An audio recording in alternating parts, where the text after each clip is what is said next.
Diego region has more Indian reservations than any other county in the United States, but thousands of Native Americans also live in cities spread throughout San Diego. KPBS reporter Jacob Ayer shows us how a youth center is reconnecting those individuals, both young and old, with their ancestral heritage. The San Diego American Indian Health Center is easy to see from the street in Bankers Hill, with beautiful Native American artwork on the face of the building. But right next door is a location that's harder to find, the organization's Youth Outreach Center.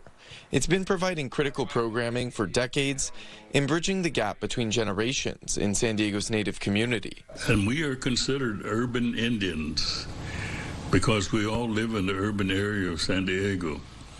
There are 18 reservations that surround San Diego, but they are Kumeyaay.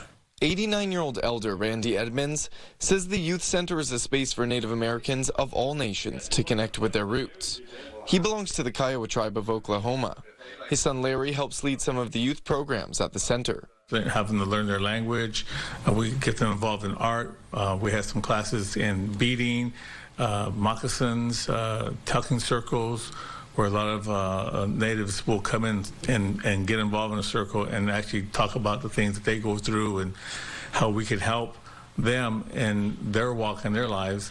Larry's daughter and Randy's granddaughter, Melanie Edmonds, works at the American Indian Health Center just across the street. It's nice when people come in and just say, oh, I didn't even know you were here. And we're like, we've been here for a while.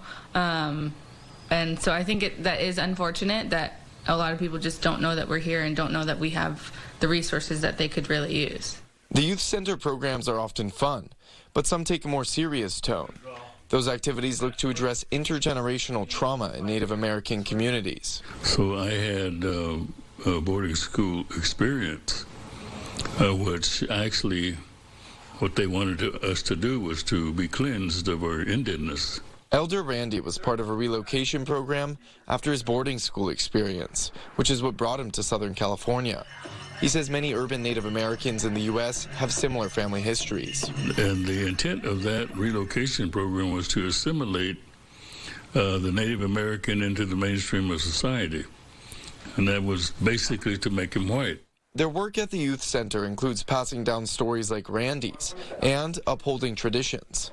They also team up with their health center to provide specially tailored mental and behavioral health services. Maybe when I was growing up, I was afraid to show who I was just because you don't know if you're going to get made fun of. You just don't know the outcome of it. Melanie says being around other people like herself and sharing their stories helped her to grow. Working in Native communities has really helped me become a little more confident in being Native American. I do feel like there just needs to be a lot more awareness to people who are Native and want to get to know their culture. Larry says the youth center programs connect people more deeply to their spirituality. It's really a connection of community and to me through prayer and just having services for them and just having a place for them to go that they feel safe. One thing all the programs at the youth center have in common, they're keeping traditions alive despite the odds. We're still alive. We haven't gone anywhere. Our language is strong, our culture is strong, our spirituality is strong.